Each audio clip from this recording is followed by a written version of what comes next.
Goodwill Education, that is one-stop destination for your English, and I welcome you in our brand new series that is Marathon 2021. और आज है हमारा day number 9 और day number 9 के अंदर एक नए चैप्टर के साथ हम आए हैं और वो चैप्टर है इंडिगो बाय लुइस फिचर। आशा करता हूं आप लोगों ने डे नंबर 1 से लेकर डे नंबर 8 की सारी वीडियोस देखी होंगी और अगर आपने नहीं देखी हैं तो नीचे प्लेलिस्ट का लिंक अवेलेबल है, उसको जरूर चेक करें और डे नंबर 1 से अपनी पूरी की पूरी प्रिपरेशन करें, क्योंकि मेरा ये मानना है कि इस सीरीज के थ्रू आपके मार्क्स बहुत ही ज्यादा अच्छे आने वाले हैं। और मैं मानता हूं कि कई सारे बच्चे बहुत ही डेडिकेशन के साथ सारी की सारी वीडियोस को देख रहे हैं और मैं आपको विश्वास दिला दूं, अगर आपने सारी की सारी वीडियोस को इसी तरीके से देखा तो अगर आप मेरी बात मानोगे तो जरूर मानो, आपके मार्क्स बहुत ही ज्यादा अच्छे आने वाले हैं। गाइस, जिसके पास भी नोट्स नहीं है तो मैं बता दूं कि नीचे टेलीग्राम ग्रुप का लिंक अवेलेबल है। टेलीग्राम ग्रुप को ज्वाइन करने के बाद सबसे ऊपर मैंने अपने कंप्लीट नोट्स को पिन कर रखा है और साथ के साथ इस क्लास के नोट्स के लिए भी नीचे आप डिस्क्रिप्शन बॉक्स के अंदर जो ड्राइव का लिंक है उसको ओपन कर सकते हो। तो चलिए गाइस स्टार्ट करते हैं आज की क्लास को, जो कि है डे नंबर 9 के लिए। So hello guys, welcome to Goodwill Education, that is one stop destination for your English। और आज की क्लास के अंदर हम करने वाले हैं day number 9 for marathon English 2021। और जो ये डे नंबर 9 होने वाला है ये इंडिगो चैप्टर पे होने वाला है। और मैं बता दूं सबको कि जैसे ही हमारा डे 10 तक कंप्लीट हो जाएगा उसके बाद हम राइटिंग सेक्शन के कुछ टॉपिक्स को करना स्टार्ट करेंगे। तो आज की क्लास में इंडिगो करते हैं हम। डे नंबर 9 के अंदर पहले हम एनालिसिस करेंगे चैप्टर का और डे नंबर 10 में हम क्वेश्चंस देखेंगे। लुइस फिचर, जैसे कि हमें पता है कि चैप्टर के राइटर का नाम क्या है, लुइस फिचर है, जो कि फिलाडेल्फिया में पैदा हुए और एज अ वॉलंटियर उन्होंने ब्रिटिश आर्मी के अंदर सर्व किया है। देखो, वॉलंटियर ब्रिटिश आर्मी में सर्व करने का मतलब क्या है। देखो, कुछ कंट्रीज़ होती हैं जहाँ पे आर्मी जो है वो उतनी बड़ी नहीं होती और कई बार जब वॉर होता है, वॉर सिचुएशन में जो लोग होते हैं, जो सिटीजन्स होते हैं, वो भी अपनी वॉलंटियर सर्विसेज दे देते हैं आर्मी के लिए। ठीक है, तो उन्होंने अपने आप को वॉलंटियर किया है ब्रिटिश आर्मी में 1918 टू 1920 में। और जो फिशर हैं उन्होंने एज अ जर्नलिस्ट भी अपना करियर बनाया और उन्होंने न्यूयॉर्क टाइम्स एक न्यूज़पेपर है, ठीक है, अमेरिका का, उसके लिए भी लिखा है और सैटरडे रिव्यू के लिए, यूरोपियन एंड फॉर यूरोपियन के लिए, एशियन पब्लिकेशंस के लिए लिखा है और वो मेंबर रह चुके हैं फैकल्टी एट प्रिंसटन यूनिवर्सिटी। ठीक है, और following as an accept, accept का मतलब होता है पार्ट। ठीक है, गांधी जी की लाइफ के ऊपर एक बुक है, the life of Mahatma Gandhi. ठीक है, ये जो बुक है इसमें से एक चैप्टर मान सकते हो आप indigo. The book has been reviewed as one of the best books ever written on Gandhi by Time Educational Supplement. ठीक है, तो Times Educational Supplement I think हो सकता है कि ये पब्लिकेशन है। ठीक है, अब हम बात करते हैं इस चैप्टर के ब्रीफ स्टोरी की। तो मैंने आपको शुरू में ही बताया था कि ये चैप्टर क्या है, एक बायोग्राफी है। बायोग्राफी क्या होता है, जहाँ पे कोई डिफरेंट राइटर किसी दूसरी पर्सनालिटी के बारे में लिखता है। ठीक है, तो that the story is a biography basically. अब हम बात करते हैं कि इसकी ब्रीफ स्टोरी क्या है, मतलब इसमें अगर हम देखें तो ओवरऑल किस चीज़ के बारे में हमारे को बताया गया है। सो मैं लिख देता हूँ यहाँ पे, the chapter we basically come to know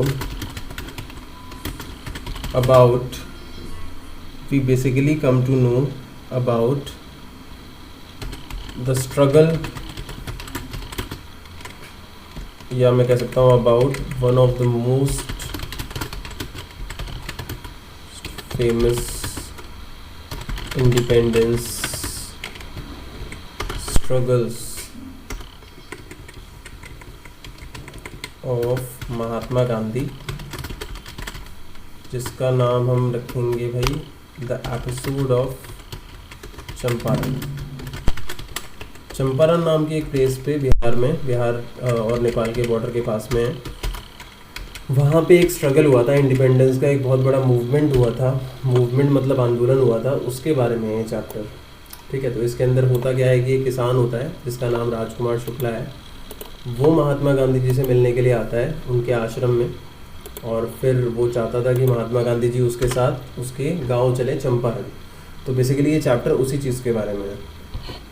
ठीक है, तो अब हम बात करते हैं कंप्लीट एनालिसिस की, कि चैप्टर के अंदर कंप्लीटली हम क्या चीज़ पढ़ने वाले हैं। तो कंप्लीट एनालिसिस की बात करते हैं, ध्यान से सुनना एक एक बार। ठीक है, देखो जितने भी स्टूडेंट्स हैं जिन्होंने अभी तक हमारा एनसीईआरटी एनालिसिस नहीं देखा है गाइस, अगर आप इस वक्त देख रहे हो like in the month of Feb and में, तो मार्च भी है आपके पास, अप्रैल भी है, आई वुड सजेस्ट कि आप एनसीईआरटी एनालिसिस भी ज़रूर देखना। मैराथन देख रहे हो अच्छी बात है, इसमें भी मान लो आप सब कुछ कवर हो ही रहा है, लेकिन स्टिल एनसीईआरटी एनालिसिस आप देख लेना आपके पास अगर इनफ टाइम आपको लग रहा है तो, ठीक है।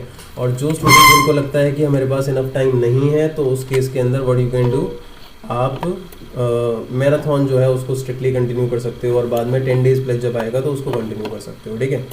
अब हम स्टार्ट करते हैं कंप्लीट एनालिसिस को। देखो होता क्या है, दिसंबर में 1916 के अंदर, दिसंबर का मंथ है, 1916 ईयर है, गांधी जी जो हैं वो लखनऊ गए थे एक एनुअल कन्वेंशन को अटेंड करने के लिए। कन्वेंशन क्या होता है, बेसिकली एक मेला होता है, एक पार्टी का एक एनुअल इवेंट होता है, एनुअल कन्वेंशन, जहाँ पे ऑल ओवर कंट्री से जो पार्टी के कार्यकर्ता होते हैं वो आते हैं, ठीक है। तो इंडियन नेशनल कांग्रेस का एनुअल कन्वेंशन था और 2301 डेलीगेट्स वहाँ पे आए हुए थे, विजिटर्स भी थे काफ़ी सारे। अब वहाँ एक पीजेंट आया था, पीजेंट यहाँ पे किसको बोला गया है, एक फार्मर को बोला गया है। यहाँ पे पीजेंट कह सकते हो आप, फार्मर कह सकते हो वर्ड, या फिर आप शेयर क्रॉपर बोलिए, हाँ शेयर क्रॉपर वर्ड यूज़ कर सकते हो, और एक जगह पे ह्यूमन वर्ड भी यूज़ किया गया है इनके लिए, ठीक है। तो ये अलग अलग वर्ड्स हैं, लेकिन क्वेश्चन के अंदर अलग अलग वर्ड आ सकते हैं, ठीक है। तो एक पीजेंट होता है, या मैं कह सकता हूँ एक ह्यूमन होता है, ठीक है, जो कि चंपारण से होता है, राजकुमार शुक्ला, वो गांधी जी के पास आता है और गांधी जी को कहता है कि आप मेरे साथ मेरे डिस्ट्रिक्ट चलो, ठीक है। डिस्ट्रिक्ट का नाम क्या है, चंपारण है, जो कि मैंने आपको बताया कहाँ पे है, नेपाल और बिहार के बॉर्डर के पास में ही है, ठीक है, फुट हिल्स ऑफ हिमालयाज के पास है बेसिकली। शुक्ला जो है वो गांधी जी को फॉलो करता है। देखो अब होता क्या है कि गांधी जी एक न्यू फेस होते हैं उस टाइम पे इंडियन नेशनल कांग्रेस पार्टी का, and he was conducting so many meetings around the country, तो उनके लिए एकदम से जाना पॉसिबल नहीं था, तो उन्होंने उसको क्या करा था, पोस्टपोन किया था, बार बार डिले किया था कि मैं अब चलूँगा। और गांधी जी को शुक्ला हर वक्त फॉलो करता है जहाँ पे भी वो जाते हैं, इसी आस के साथ, इसी एक्सपेक्टेशन के साथ कि वो उसके साथ जाएंगे। अब 1917 मेनली जो स्टोरी है वो 1917 की है। हालांकि ये देखो, ये जो यहाँ पे दे रखा है हमारे को, ये 1916, ये वो ईयर है जब राजकुमार शुक्ला गांधी जी के पास आया था, लेकिन इस पर्टिकुलर ईयर के अंदर गांधी जी नहीं गए हैं। गांधी जी कब गए हैं, 1917 के अंदर गए हैं। और एक और चीज़ बता देता हूँ मैं, जो काफ़ी ज़्यादा इंपॉर्टेंट है, और वो ये है कि लुइस फिचर गांधी जी से कब मिला था, 1942 के अंदर मिला था। लुइस फिचर गांधी जी से कब मिला था, 1942 में मिला था, और ये इंडिपेंडेंस से पहले की बात है, ठीक है। इंडिपेंडेंस 1947 में मिली है, 15 अगस्त की बात है, इंडिपेंडेंस डे मनाया जाता है हमारा 15 अगस्त 1947 को इंडिपेंडेंस मिली थी। तो 1942 में जब लुइस फिचर महात्मा गांधी जी के पास आया, और उस वक्त भी फ्रीडम का स्ट्रगल चल रहा था, तो उस वक्त गांधी जी से उसने पूछा था उनके ऐसे एक स्ट्रगल के बारे में जो उन्हें लगता है कि बहुत बड़ा एवर लास्टिंग इम्पैक्ट लेके आया, इंडिया की आज़ादी को लेके लोगों के अंदर एक जोश लेके आया। तो उन्होंने उनको 1916 टू 1917 के किस्से के बारे में बताया था, और उसमें मेनली जितनी भी घटनाएं हैं वो कब घटी है, 1917 में घटी हैं, ठीक है। अब होता क्या है, गांधी जी जब देखते हैं कि यार ये शुक्ला मान नहीं रहा है और हर जगह मुझे फॉलो कर रहा है, और ऐसा भी नहीं कि तंग आके, बल्कि इम्प्रेस होके कि यार इतना डेडिकेटेड है, डिवोटेड है, रेजोल्यूट है, दूसरों की मदद करना चाहता है, और एक लीडर के रूप में आगे बढ़ के सबकी प्रॉब्लम सॉल्व करने के लिए इसने इनिशिएटिव लिया है। तो इस बात से काफ़ी ज़्यादा इंप्रेस होकर गांधी जी जो हैं वो डिसाइड करते हैं कि वो उसके साथ कहाँ जाएंगे, उसके डिस्ट्रिक्ट चंपारण जाएंगे। तो वो पहले कहाँ जाते हैं, पटना जाते हैं। अब पटना क्यों जाते हैं वो लोग, पटना इसलिए गए थे गाइस क्योंकि वैसे मैं आपको बताऊं, डॉक्टर राजेंद्र प्रसाद जी जो हैं वो हमारे देश के प्रथम राष्ट्रपति थे, प्रेसिडेंट थे, ठीक है। तो डॉक्टर राजेंद्र प्रसाद भी उस टाइम के फ्रीडम फाइटर्स में से एक थे, इंडियन नेशनल कांग्रेस के एक मेंबर थे, और लॉयर थे, माने जाने लॉयर थे पटना के अंदर। तो ये जो चंपारण प्लेस है ये पटना रास्ते में ही पड़ता है इसके, ठीक है। तो गांधी जी ने डिसाइड किया कि ये पहले कहाँ जाएंगे, राजेंद्र प्रसाद से मिलने के लिए जाएंगे, क्योंकि चंपारण में जो भी हो रहा है उसके बारे में हो सकता है इनके पास इन्फॉर्मेशन हो। अब क्वेश्चन ये है कि भाई हो क्या रहा था चंपारण के अंदर, ये भी आपको पता होना चाहिए। वैसे तो मैं आगे बताऊंगा अभी इस चीज़ के बारे में, लेकिन स्टिल मैं ब्रीफली बता देता हूँ। चंपारण में हो क्या रहा था कि जो पीजेंट्स थे, जो बेचारे किसान थे, उन लोगों को इंडिगो की प्लांटेशन करनी पड़ रही थी। इंडिगो क्या है, एक फसल है जिसको हिंदी में नील कहते हैं, ठीक है। तो नील की खेती उनको करनी पड़ती थी, क्योंकि जो इंडिगो था वो एक चीफ कमर्शियल क्रॉप था जिसको एक्सपोर्ट किया जाता था all over the world Britishers के द्वारा। तो उस टाइम पे जो टेनेंट्स थे, हम कह सकते हैं या फिर हम कह सकते हैं कि जो मज़दूर थे, जो पीजेंट्स थे, उनको प्लांटेशन करना पड़ता था and they were the tenants. जो हाँ, शेयर क्रॉपर्स भी कह सकते हैं हम उनको। शेयर क्रॉपर इसलिए क्योंकि वो अपनी फसल जो थी उसको शेयर करते थे ना, बेसिकली ब्रिटिशर्स के साथ। और वो खेती किस पे करते थे? ब्रिटिशर्स की ज़मीन पे करते थे। और एक बहुत एंशिएंट, बहुत ही पुराना एक अग्रीमेंट था जिसके तहत वो सारा का सारा काम कर रहे थे। और वो जो शेयर क्रॉपिंग अरेंजमेंट था, वो जो शेयर क्रॉपिंग अग्रीमेंट था, वो वहाँ के पीजेंट्स के लिए एक एकसम था। एकसम का मतलब होता है एक बहुत बड़ी प्रॉब्लम, यहाँ पे ये वर्ड यूज हुआ है, ठीक है, एकसम।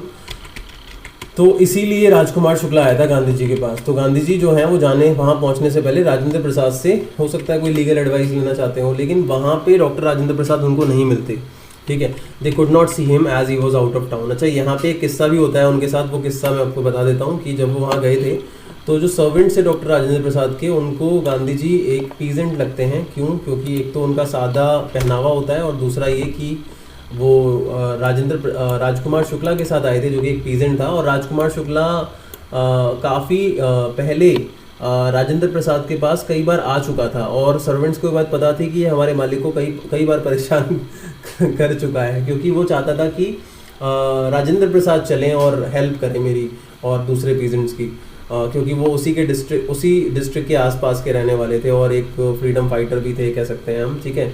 लेकिन राजेंद्र प्रसाद ने इतना गौर नहीं किया था उस मामले पे, ठीक है, शायद इग्नोर किया होगा उस टाइम पे। तो गांधी जी को वो एक पीजेंट समझते हैं और इसीलिए वो उनको अनटचेबल भी समझते हैं। अनटचेबल मतलब अछूत मानते हैं। और जब गांधी जी को वेल मतलब कुएं से पानी निकालना था तो उसकी भी परमिशन उनको नहीं मिलती। तो ये इन्फॉर्मेशन यहाँ पे उन्होंने दी है। अब पटना जो है, ये जो प्लेस है पटना, यहाँ से अब वो कहाँ जाते हैं? मुजफ्फरपुर की तरफ जाते हैं, ठीक है।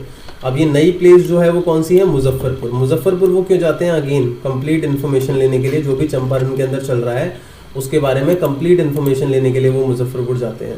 अब मुजफ्फरपुर के अंदर उन्हें कौन मिलता है भाई? मुजफ्फरपुर में यहाँ पे दो लोग होते हैं जिनसे वो मिलते हैं। एक का नाम क्या होता है? जेबी कृपलानी होता है, प्रोफेसर जेबी कृपलानी कह सकते हैं।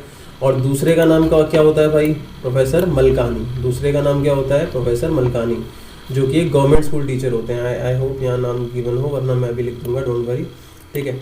तो गांधी जी मुजफ्फरपुर जाते हैं कंप्लीट इन्फॉर्मेशन लेने के लिए चंपारण की कंडीशन के बारे में। और जब वो मुजफ्फरपुर ट्रेन पहुंचती है मुजफ्फरपुर मिडनाइट 15 अप्रैल 1917 को पहुंचती है, ठीक है।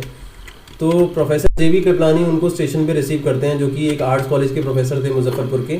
और गांधी जी फिर 2-3 दिन वहाँ पे ठहरते हैं। अच्छा, मैं आपको बता दूँ कि एक अच्छी खासी भीड़ के साथ स्टूडेंट्स के वहाँ पे वो पहुँचे थे। और वो ठहरे कहाँ पे थे? मैं एक प्रोफेसर का नाम बता रहा था आपको, ठीक है, उनका नाम था प्रोफेसर मलकानी।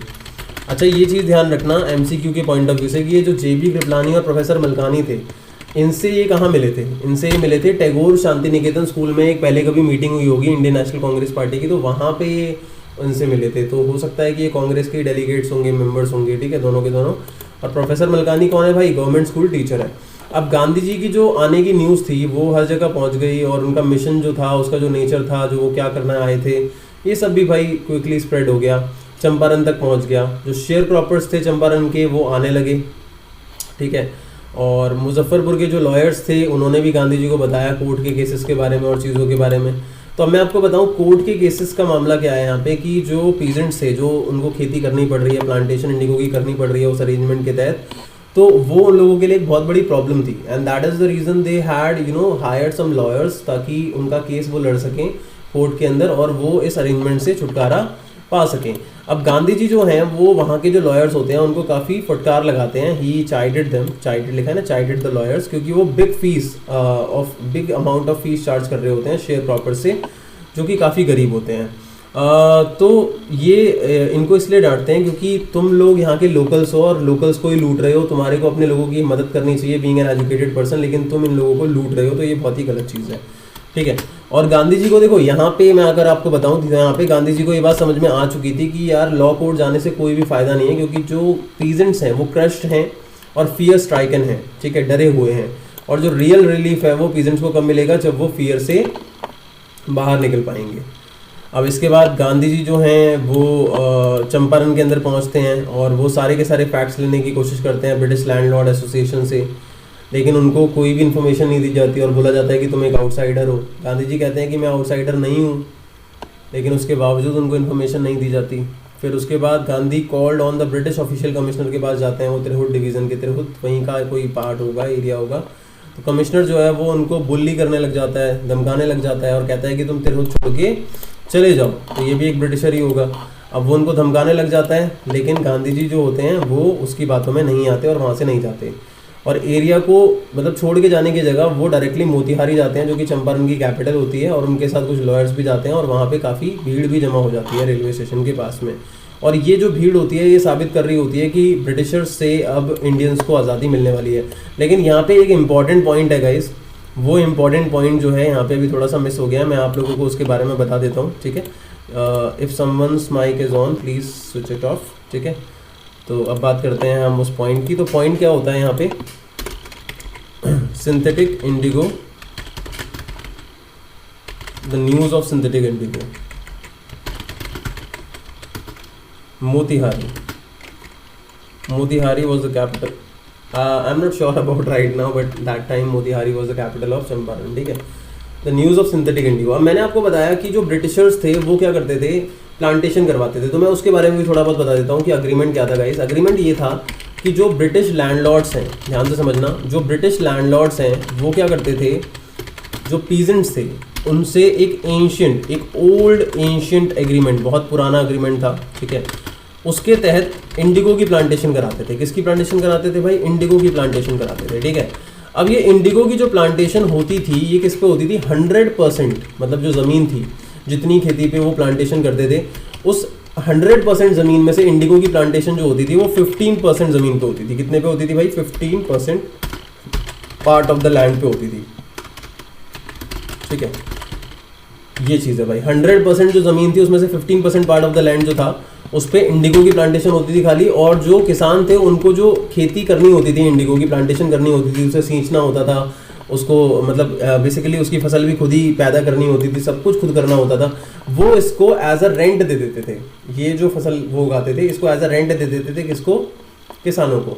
तो ये पूरा का पूरा एग्रीमेंट था। एग्रीमेंट क्या था भाई, अगेन बता देता हूँ, ब्रिटिश लैंडलॉर्ड्स की जो ज़मीनें थी 100%, उस ज़मीन पे 15% ज़मीन पे उनको इंडिगो उगानी थी, किसको, जो किसान थे उनको, और उन 15% ज़मीन पे इंडिगो उगाने के बाद उनको सरेंडर कर देना था एज अ रेंट, किसको, ब्रिटिश लैंडलॉर्ड्स को। ये एक ओल्ड एंशिएंट एग्रीमेंट के तहत वो कर रहे थे, ठीक है।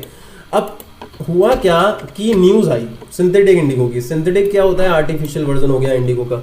तो जब ये न्यूज़ आई कि भाई सिंथेटिक इंडिगो जो है वो किसने प्रोड्यूस कर लिया है, जर्मनी ने प्रोड्यूस कर लिया है। जब ये न्यूज़ आई कि जर्मनी ने सिंथेटिक इंडिगो प्रोड्यूस कर लिया है, तो उस पॉइंट ऑफ टाइम पे ये न्यूज़ काफ़ी ज़्यादा फैल गई लैंडलॉर्ड्स के बीच में, और जो लैंडलॉर्ड्स थे उनको ये बात पता चली कि सिंथेटिक इंडिगो जब जर्मनी ने प्रोड्यूस कर लिया है, और ये जो सिंथेटिक इंडिगो जर्मनी ने प्रोड्यूस किया है ये बहुत ही सस्ते दामों पे जर्मनी दूसरी कंट्रीज़ को प्रोवाइड कर रहा है, और अल्टीमेटली जो एक्सपोर्ट इंडिया से हो रहा था दूसरी कंट्रीज़ को वो बहुत ही ज़्यादा लॉस में चला गया। जो एक्सपोर्ट इंडिगो का इंडिया से दूसरी कंट्रीज़ को हो रहा था वो बहुत लॉस में चला गया, क्योंकि बाकी की जो कंट्रीज़ थी वो चीपर रेट पे जर्मनी से वो इंडिगो ले रही थी, तो नेचुरल इंडिगो की जो खेती थी वो लॉस में आ गई, है ना। अब इसके बारे में किसानों को कुछ भी नहीं पता था, लैंडलॉर्ड्स को पता था। तो लैंडलॉर्ड्स को समझ में आ गया कि भाई अब ये जो 15% पार्ट ऑफ द लैंड है ये हमारे किसी भी काम का नहीं है। तो जो ओल्ड अग्रीमेंट था उस ओल्ड अग्रीमेंट से उन्होंने क्या करा, अपने आप को जो किसान थे उनको आज़ाद करने के बारे में सोचा कि भाई इस ओल्ड एंशिएंट एग्रीमेंट से अब कोई फ़ायदा नहीं है हमारे को, हम इससे किसानों को आज़ाद कर देंगे। अब आज़ाद करने के लिए उन्होंने क्या कहा कि भाई हमें बदले में क्या चाहिए भाई, कंपनसेशन चाहिए, ठीक है, हमें तुम मुआवजा दोगे, कुछ पैसे दोगे जिससे हम तुम्हें आज़ाद करेंगे, क्योंकि ये जो ओल्ड अग्रीमेंट है इससे आज़ाद तुम तभी हो सकते हो जब तुम हमारे को कंपनसेशन पे करोगे, ठीक है। तो कई सारे किसानों ने तो भाई साइन कर दिया, कंपनसेशन पे कर दिया और उस अग्रीमेंट से आज़ाद हो गए, ठीक है। लेकिन कई सारे किसानों ने नहीं किया, क्योंकि उनके लिए ये बहुत बड़ी प्रॉब्लम थी, दे वर नॉट रेडी, ठीक है। अब तुम ये सोचोगे कि प्रॉब्लम क्या थी कि भाई ओल्ड एंशिएंट एग्रीमेंट से आज़ाद होने को मिल रहा है तो क्यों नहीं हो रहे हैं। तो there were 2 factors, the first factor was they were not having enough money to pay compensation, and the second thing was they were asking कि भाई तुम कंपनसेशन पे करो और जो तुम्हारी ज़मीन है, ये वाला जो पार्ट है ये तुम्हारी ज़मीन हो जाएगी, ठीक है। तो उस केस में somehow they were not able to pay that part, इसीलिए शायद वो नहीं कर रहे थे। बट कहीं ना कहीं जो लैंडलॉर्ड्स थे उनको ये बात समझ में आ चुकी थी कि ये ज़मीन अब हमारे लिए फ़ायदेमंद नहीं है, दैट इज वाई उन्होंने क्या करा, गुंडों को हायर करा, ठग्स को हायर करा। यहाँ पे वर्ड यूज हुआ है ठग्स बुक के अंदर एनसीईआरटी में, और उनसे ज़बरदस्ती साइन करवाया। और कई सारे जो पीजेंट्स हैं जिन्होंने कंपनसेशन ऑलरेडी पे कर दिया था, जब उनको ये बात पता चली कि जो ज़मीन है वो किसी फायदे की नहीं है क्योंकि जर्मनी ने सिंथेटिक इंडिगो प्रोड्यूस कर लिया है, बाद में जब मार्केट में ये खबर फैली और किसानों को ये बात पता चली, तो उन्होंने कंपनसेशन अपना पूरा डिमांड करा वापस, जो हमने पे किया है कि ये ज़मीन हमारे किसी काम की नहीं है, क्योंकि जिस पे इंडिगो की प्लांटेशन हो जाती है वो ज़मीन वेस्ट हो जाती है। ठीक है, तो अल्टीमेटली अब जो लैंडलॉर्ड्स थे उन्होंने उनको उनका कंपनसेशन वापस नहीं दिया और उनका पैसा भी ठग लिया, और अब वो ज़मीन भी किसी काम की उनके नहीं थी। ठीक है, तो ये सारी की सारी जो घटनाएं हैं वो घट जाती हैं गांधी जी के आने से पहले। अब इसीलिए गांधी जी गए थे चंपारण के क्या नाम है, ब्रिटिश लैंडलॉर्ड एसोसिएशन में, जो लैंडलॉर्ड्स की एसोसिएशन थी, वहाँ पे इंफॉर्मेशन लेने के लिए अग्रीमेंट के बारे में, और जो ये क्या नाम है कंपनसेशन पे किया है इस सब के बारे में, लेकिन गांधी जी को इन्फॉर्मेशन नहीं दी गई थी। तो ये सारी चीज़ें आपको पहले सबसे पहले पता होनी चाहिए। ठीक है, आगे बढ़ते हैं। अब गांधी जी को एक न्यूज़ पता चलती है कि एक पीजेंट है जिसको मैलट्रीट किया गया है। मैलट्रीट का मतलब होता है मारा पीटा गया है। ठीक है, और इसीलिए वो उससे मिलने के लिए जाते हैं। ठीक है, और जब मैं आपको लोगों को बता देता हूँ यहाँ पे, ये पॉइंट समरी में नहीं है लेकिन मैं बता देता हूँ। ठीक है, जब वो मिलने के लिए जाते हैं तो होता क्या है कि जब वो वापस आ रहे होते हैं, ठीक है, एलिफेंट पे बैठ के, तो उन्हें कोर्ट का एक नोटिस मिलता है। ठीक है, एक मैसेंजर आता है जो उनको नोटिस देता है और कहता है कि वो इस जगह को छोड़ के चले जाएं, और अगर वो छोड़ के नहीं गए तो उनको अरेस्ट कर लिया जाएगा। और वो उस मैसेज को रिसीव करते हैं और उस पर साइन भी कर देते हैं समन पे, लेकिन वो जाते नहीं है, अल्टीमेटली उनको अरेस्ट कर लिया जाता है। अब इसी वजह से क्या होता है, next day Gandhi started out on the back of an elephant, soon he was stopped by the police superintendent messenger in order to return his town in his carriage, कि भाई हमारे मेरे साथ चलो और बाहर निकल जाओ यहाँ से। पर गांधी जो है मना कर देते हैं, कंप्लाइड। मैसेंजर गांधी को होम ले जाता है और then he some with an official notice to quit Champaran at once. Gandhi signed the receipt for the notice and wrote on it that he would disobey the order। Gandhi ji है उनको समन मिल जाता है, नोटिस मिल जाता है कोर्ट से कि वो कोर्ट में पेश होंगे। एट नाइट गांधी जी जो है वो राजेंद्र प्रसाद को इंस्ट्रक्शन भेजते हैं, अपने इंस्ट्रक्शंस टू द आश्रम। अच्छा, वो राजेंद्र प्रसाद को भी इंस्ट्रक्शंस भेजते हैं, मतलब जो राजेंद्र प्रसाद थे लॉयर, पटना में रहते थे, उनको, जो कि फर्स्ट प्रेसिडेंट थे इंडिया के। ठीक है, और इंस्ट्रक्शन भेजते हैं अपने आश्रम के अंदर। और एक मैसेज वो किसको भेजते हैं, वाइस रॉय को। वाइस रॉय कौन होता है गाइस, वाइस रॉय उस टाइम का वहाँ का, जैसे मान लो यहाँ पे इस टाइम पे एक एमएलए होता है, जितनी एक पावर एमएलए के अंदर होती है एक एरिया के। ठीक है, इसी तरीके से उस टाइम पे जो ब्रिटिश गवर्नमेंट थी वो वाइस रॉय को अपॉइंट किया करती थी। ठीक है, तो जो वाइस रॉय था उसको भी भेजते हैं वो वहाँ के, ठीक है, उस डिस्ट्रिक्ट के। और थाउजेंड्स ऑफ पीजेंट, काफ़ी सारे पीजेंट गैदर हो जाते हैं कोर्ट के बाहर, क्योंकि they were emotionally attach with Gandhi ji, because Gandhi ji was fighting for their problems. अब ऑफिशियल्स जो होते हैं वो पावरलेस फील करते हैं, अथॉरिटीज़ जो हैं वो कंसल्ट करने की कोशिश करते हैं अपने सुपीरियर से।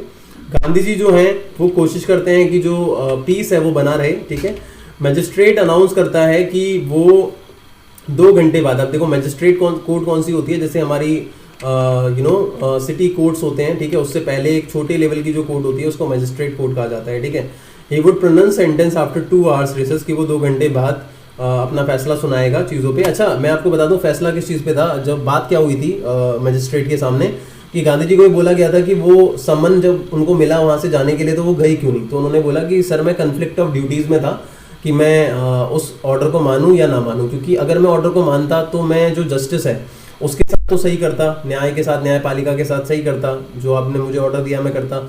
लेकिन दूसरी जगह पे जो मेरी ड्यूटी थी एक ह्यूमन होने के नाते, ह्यूमैनिटी निभाने की, वो मेरी कहीं ना कहीं पूरी नहीं होती। तो या तो मैं वहाँ बुरा बनता या यहाँ बुरा बनता। तो मैंने जो लॉ था उससे ऊपर ह्यूमैनिटी को माना, इसीलिए मैंने उस वाली साइड जाना चुना। और भाई मैं इसीलिए मैंने ये ऑर्डर जो है उसका पालन नहीं किया, हालांकि मुझे दुख है।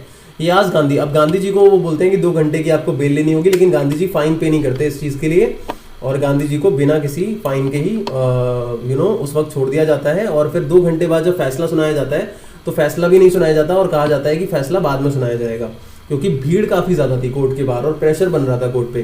तो गांधी रिफ्यूज़ कर देते हैं। जज जो है वो उन्हें विदाउट बेल रिलीज़ करता है। कोर्ट जो है फिर से ब्रेक के बाद स्टार्ट होता है, लेकिन जज कहता है कि मैं जजमेंट नहीं दे सकता कुछ दिनों के लिए। He allowed Gandhi to remain at liberty, और बाद में वो केस भी रफा दफा हो जाता है। ठीक है, तो ये सारी की सारी चीज़ें यहाँ पे हुई हैं। अब आगे मैं एक बार बता देता हूँ, जल्दी जल्दी हम करते हैं गाइस। गांधी जी जो हैं वो अपने prominent lawyers doctor Rajendra Prasad और जो भी लोग होते हैं उन सबको बोलते हैं शेयर क्रॉपर्स के साथ जो इंजस्टिस हुई है उसके बारे में। हाँ बोलिए।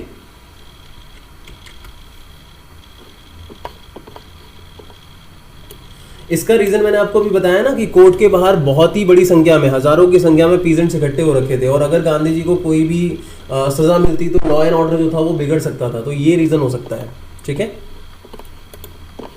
तो जो लॉयर्स आए थे, डॉक्टर राजेंद्र प्रसाद और उनके कुछ फ्रेंड भी थे, जैसे ब्रिज किशोर बाबू, मौलाना मजरुल हक, ये कुछ नाम है वहाँ पे बुक के अंदर, ठीक है। तो उन लोगों ने आपस में कंसल्ट किया कि वो क्या करें क्या ना करें। तो गांधी जी ने उन लोगों को एहसास दिलाया कि भाई यहाँ के पीजेंट्स की मदद करना हम लोगों के लिए बहुत ज़्यादा ज़रूरी है, क्योंकि अगर हमने इनकी मदद करी तो somehow the Indian peasantry system is the foundation or the backbone of our country। तो पीजेंट्स अगर हमारे साथ होंगे तो ये बहुत बड़ी चीज़ होगी। तो गांधी जी जो है उन्होंने पेयर्स में डिवाइड कर दिया ग्रुप को, और बोला कि अगर कोर्ट का मैं अरेस्ट होता हूँ कोर्ट के अंदर तो ऐसे ऐसे सब लोग अपनी गिरफ्तारी देंगे, और धीरे धीरे करके अगर एक बंदा अरेस्ट होता है तो ये बंदा आगे लीड करेगा। फिर बाद में मैजिस्ट्रेट अनाउंस करता है कि भाई तुम्हारा केस ड्रॉप हो गया है। For the first time in modern India civil disobedience की जीत होती है। सिविल डिसोबीडियंस का मतलब होता है पब्लिक जो है वो गवर्नमेंट के खिलाफ जाके जीत रही है, तो that is called civil disobedience. जैसे मान लो नरेंद्र मोदी जी हमारे जो हैं वो अभी फार्म्स पे बिल लेके आए हैं और इतना ज़्यादा प्रोटेस्ट चल रहा है। प्रोटेस्ट के चलते मान लो पॉलिसी को अगर गिव अप कर दिया जाए, पॉलिसी को हटा दिया जाए, तो that will be the triumph और we can say the victory of civil disobedience. Gandhi and lawyers जो हैं वो इंक्वायरी करते हैं पीजेंट से, और बहुत सारे लोग उनसे पूछताछ की जाती है। पीजेंट डिपोज मतलब बात की जाती है। Documents were collected. Gandhi ji जो हैं उनको सर एडवर्ड गेट, जो वहाँ के लेफ्टिनेंट गवर्नर थे, एक बहुत बड़ा रूलर होता है ये, ठीक है, किसी भी एक प्रोविंस का, ठीक है, तो उससे मिलते हैं। तो एक ऑफिशियल इंक्वायरी बैठती है और वो लैंडलॉर्ड्स पे इंक्वायरी करते हैं कि लैंडलॉर्ड्स ने क्या गलत किया है किसानों के साथ। तो गांधी जी जो हैं वो चंपारण में रहते हैं इनिशियली 7 मंथ्स के लिए 1917 के अंदर, जो मैंने आपको बताया था, और थोड़े थोड़े दिन के लिए आते हैं। अच्छा, ये जो इंक्वायरी बैठती है इसके अंदर ये बात प्रूव हो जाती है कि लैंडलॉर्ड्स ने गलत किया है किसानों के साथ, और गांधी जी 50% रिफंड मांगते हैं। अच्छा, एक और चीज़ ध्यान रखना, ये पॉइंट जरूर ध्यान रखना। देखो, लैंडलॉर्ड्स को लग रहा था कि 100% रिफंड मांगेंगे, लेकिन वो खाली 50% मांगते हैं, और वो लोग जानबूझ के बोलते हैं हम 25% देंगे, क्योंकि उनको लगता है कि गांधी जी नहीं मानेंगे। लेकिन वो कहते हैं ठीक है 25% ही ठीक है, क्योंकि वो डेडलॉक जो था, जो उन्होंने सेट करा था ब्रिटिशर्स ने कि हम 25% देंगे, वो नहीं मानेंगे, मामला रफा दफा हो जाएगा, बाद में अभी टल जाएगा, ठीक है। तो वो डेडलॉक को तोड़ देते हैं और अल्टीमेटली वो 25% रिफंड एक्सेप्ट कर लेते हैं, क्योंकि उनके लिए अमाउंट जो था पैसे का रिफंड का वो ज़्यादा इंपॉर्टेंट नहीं था। ज़्यादा इंपॉर्टेंट क्या थी भाई यहाँ पे? विक्ट्री, ठीक है। आगे बढ़ते हैं। गांधी जी एक्सप्लेन करते हैं कि amount of refund was less important than the fact that landlords had been forced to give some money and their prestige, की उनकी रिस्पेक्ट भी उन्होंने लूज करी। The peasant now saw that he had rights and defenders and he learn courage.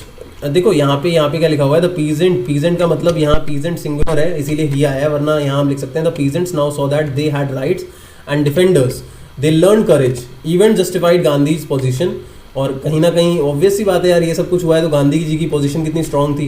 With in a few years the British planters abandon their state, फिर वो अपनी estate छोड़ के चले जाते हैं ब्रिटिश प्लांटर।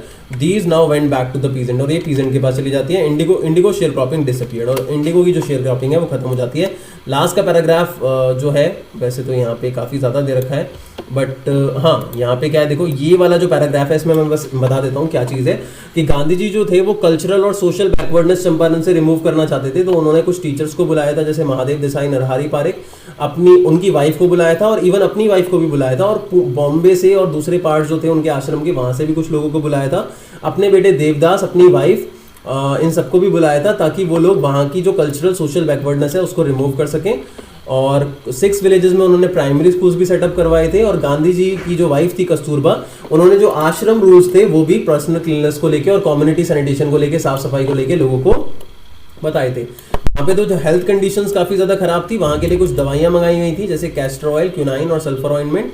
और गांधी जी देखते हैं कि विमेन के क्लोथ्स की भी काफ़ी गंदी हालत है, इसके लिए उन्होंने अपनी वाइफ को बोला था कि वो बात करें इन लोगों से, और कुछ चीज़ों का अरेंजमेंट उन्होंने करवाया था। और जब वो वहाँ पे नहीं थे तब भी वो इन सारी चीज़ों पे ध्यान देते हैं। बोलिए।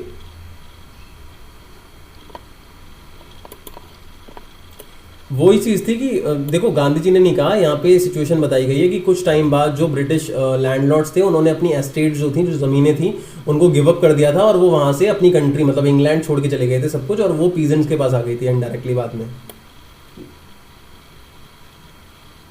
ठीक है। क्यों छोड़ के चले गए थे? Because the peasants were not working ना।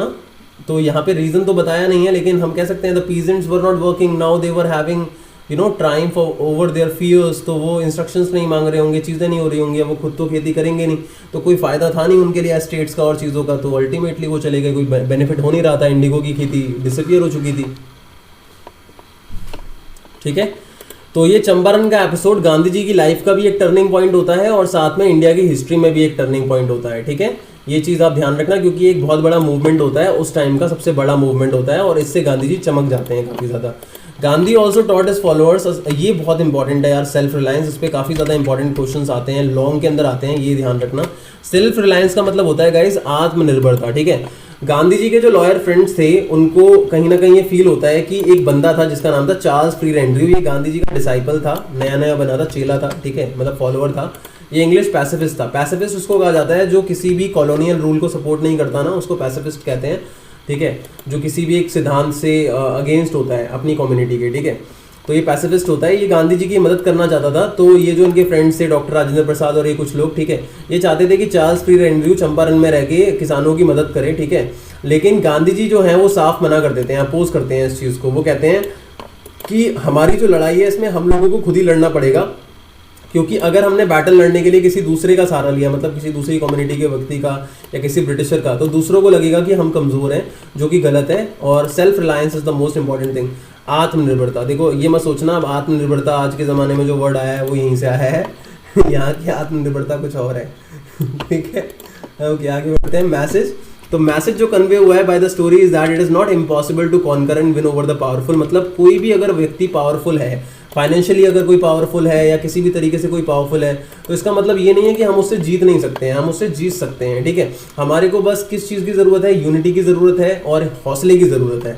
If the people get together and fight against injustice, no power in the world can stop them from achieving what they desire. Guys यहाँ पे हमारा डे 9 जो है वो कंप्लीट होता है।